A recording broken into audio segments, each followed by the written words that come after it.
La sélection du jury qui a commencé lundi va se poursuivre un petit peu plus longtemps que prévu. Le juge a accordé un petit délai de plus aux avocats pour finaliser la liste des jurés, repoussant la fin à vendredi. Il a réprimandé un avocat proche de Didi pour des propos, semble-t-il, à connotation raciale, tenus dans la salle d'audience, disant vouloir préserver un climat impartial et respectueux. C'est sûr que si ça se met à crier de tout bord de côté, ça sera pas diable. La tenue vestimentaire de l'accusé, eh bien, c'est un chandail bleu marin, une chemise blanche, un pantalon foncé, puis là, il a adopté une tenue sobre et professionnelle. Il avait les cheveux puis la barbe grisonnants, sûrement parce qu'il n'a pas le droit de teinture en prison. C'est simple de même, hein? Les déclarations d'ouverture sont toujours prévues pour le 12 mai. Ça, là-dessus, il n'y a rien de changé. Le 8 mai 2025, on est rendu à 45 jurys qualifiés retenus pour la phase finale de sélection. Imaginez-vous donc, les procureurs, là, ils ont indiqué qu'ils pourraient devoir poursuivre le procès sans l'un de leurs témoins principaux. Cet témoin là, est censé apporter un témoignage crucial sur les allégations d'exploitation sexuelle, là, on rit plus, est injoignable à madame. Je sais pas si vous pensez à la même chose que moi, là, mais je trouve ça pas mal mystique, moi, l'affaire. Voyons donc. L'avocate de ce témoin-là, cette dame-là, ferait face à des problèmes personnels, non divulgués.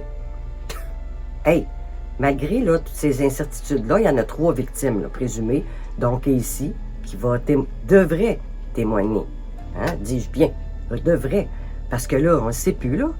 Il va-tu rester du monde, finalement, quand ça va commencer? Il y a une 5e accusatrice aussi, dont les déclarations qui sont jugées pertinentes par le juge devraient témoigner aussi.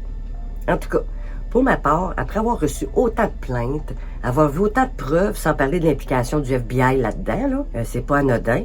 Disons que moi, à la place du juge, je dirais, excuse, viens ici, tu témoignes, t'avais des choses à dire, ben tu vas les dire.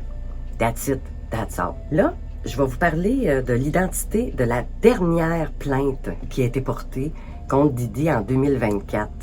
C'est la présumée victime Talia Graves alléguée que lui et son chef de sécurité, semble-t-il, l'auraient agressé sexuellement dans le studio d'enregistrement de New York en 2001. Vous avez bien entendu.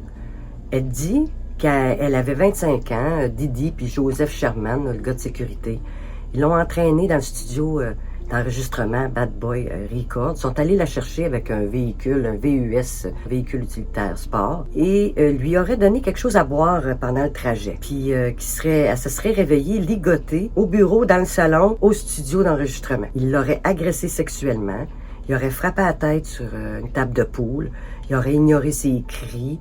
En plus de ça, il aurait filmé tout ça. Depuis ce jour-là, elle souffrirait de flashbacks, des cauchemars, des pensées intrusives. Ça m'en prendrait même un peu moins que ça, moi, pour vivre les mêmes choses qu'elle. Elle dit qu'elle pouvait plus faire confiance à personne, pauvre petite. Moi non plus, je ne ferais plus confiance à personne. Qu'elle se sentait pas en sécurité dans sa peau. Elle dit aussi que c'était comme une douleur qui atteint au plus profond de qui vous êtes. C'est sûr et certain, t'es brisé à vie, là. Et pour finir, que la culpabilité et la honte la faisaient sentir comme de la ouais, sans aucune valeur. Dans sa plainte, il est écrit aussi que Didi puis ce gars-là là, de la sécurité, Sherman, ils l'ont contacté plusieurs fois après ce fameux jour de l'agression pour lui rappeler de ne pas dire rien à personne, sinon elle était en instance de divorce. Puis là, ben, elle avait peur de perdre son petit garçon. Hein. Elle demande des dommages puis des intérêts, mais que ce soit déterminé là, durant le procès. Elle demande formellement que les vidéos soient toutes détruites. Là. Je pense qu'elle a raison. Hein. Puis l'avocat de Didi, lui, après qu'elle ait porté plainte, ben, il a mis fin aux accusations portées contre son client, disant que lui et son équipe étaient bien déçus là, de la décision de poursuivre, que lui, à son avis, c'était une poursuite injuste contre son client. Hey, je veux aussi vous parler des rumeurs qui circulent, là, disant que M. Trump il aurait participé aux soirées de Didi. C'est des rumeurs, oui, aux soirées, on le sait, c'est prouvé, tout, mais aux après-soirées, c'est des rumeurs. Peut-être que dans le procès, durant le procès, on en saura plus. Je vous tiendrai au courant. Parce que c'est des rumeurs, donc je ne m'attarderai pas là-dessus, mais oui, ça circule.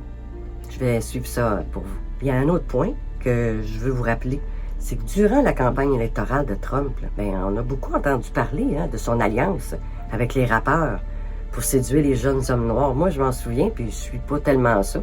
Donc, personne, d'après moi, devrait être surpris de savoir que des artistes qui ont les mêmes valeurs que lui le soutiennent.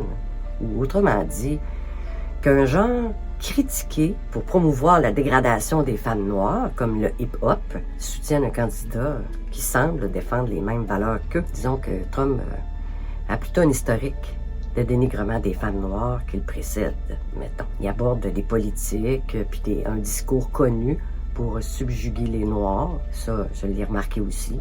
En tout cas, il incarne la même masculinité toxique, la même cruauté que beaucoup d'artistes hip-hop. Dans un extrait d'une émission appelée The Celebrity Apprentice, en 2012, il vantait le rappeur.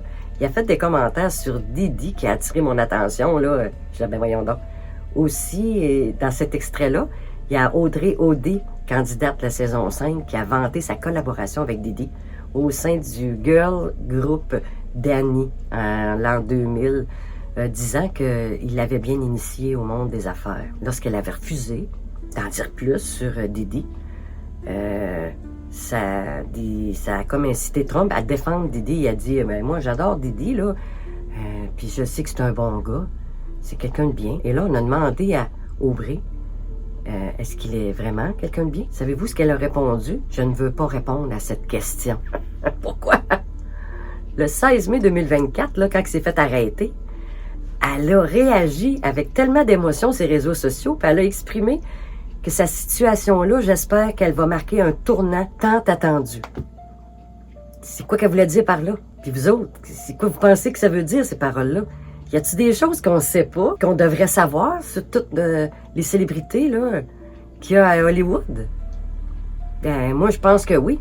Vraiment, je vais faire des recherches un petit peu plus approfondies. Je vais vous tenir au courant de ce que j'aurai découvert. C'est tout pour aujourd'hui. Je vous remercie d'avoir été là. Pensez à vous abonner à ma chaîne puis d'activer les notifications pour rien manquer.